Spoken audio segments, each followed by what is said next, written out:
নির্বাচনহীন পরিবেশে জবাবদিহিতা ও গণতন্ত্র না থাকায় গেল ১৫ বছরে অর্থনীতিতে মাফিয়া গোষ্ঠী তৈরি হয়েছে। আওয়ামী লীগ সরকার, বাংলাদেশ ব্যাংক ও এসইসি সহ নিয়ন্ত্রক সংস্থাগুলোর প্রশ্রয়ে মাফিয়ারা দেশের ব্যাংক, বিমা ও পুঁজিবাজারে লুটপাট চালিয়েছে। পাচার করা হয়েছে দেশের সম্পদ। অর্থনীতিবিদ আবু আহমেদ বলছেন, পাচার করা হয়েছে দেশের সম্পদ। যিনি চলে গেলেন উনি ইলেক্টেড হলে অন্যরকম হতো, উনি ইলেক্টেড না বলে সমস্যাটা বেশি হয়েছে। যে মানুষ মনে করে ইলেকশন তো সামনে হবেই না, তো একে তাড়ানোর উপায়টাকে পুঁজিবাজার ছাড়া মুক্তবাজার অর্থনীতিতে কোনো দেশ এগোতে পারে না। কিন্তু সেই বিনিয়োগকারীদের স্বার্থ রক্ষার বদলে সিকিউরিটিজ অ্যান্ড এক্সচেঞ্জ কমিশনের চেয়ারম্যান বরং শেয়ার বাজারের লুটপাটের হোতাদের বছরের পর বছর পৃষ্ঠপোষকতা দিয়েছেন। তারা নিজেরাও হয়েছেন লুটপাটের অংশীদার।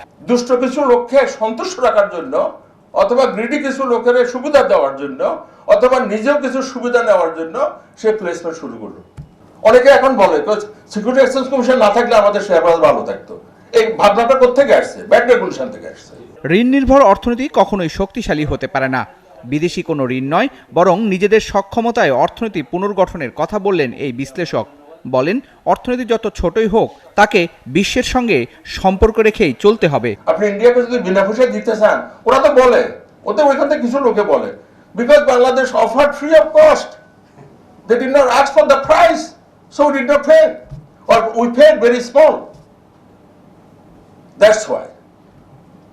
এই জন্য আমরা কানেক্টেড থাকতে হবে, কিন্তু আমরা প্রপারলি, যে আমরা নেপাল যেতে পারি না, ভুটান যেতে পারি না, নেপাল থেকে হাইড্রো ইলেকট্রিসিটি আনতে পারি না, যেখানে খরচ পড়ে 1/3, তো সেগুলো নেগোসিয়েশনের মাধ্যমে করা উচিত ছিল না?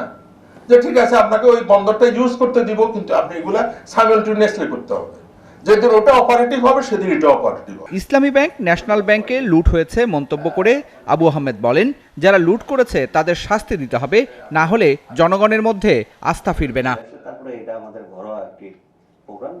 সুশান্ত সিনহা, ৭১, ঢাকা।